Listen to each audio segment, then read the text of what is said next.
How to use a slug pellet. Slug pellets are these blue peels. Practically what they cause is that they increase the intake of the water in the slug and make them to explode. Practically they expand and they die. And what you see as a exploded slug is the result of that. You have to use it very sparingly, a few bits here and there. I've seen people just spread it as if they're feeding a chicken. No, we don't want the slugs actually to come to feed on these things.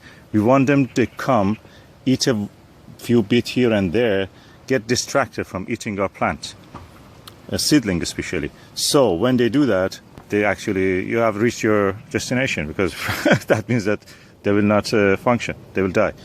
And so use it very sparingly. As you see, I have here just a few bits around here and there, no more than a few bits. Otherwise you're just wasting your money, at the same time feeding the slugs on this.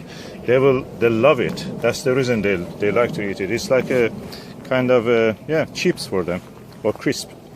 So use it very sparingly, just a few bits here, just a few bits there, and that will attract them. Gradually they will get killed, and you bring down the population of the slugs in your growing area.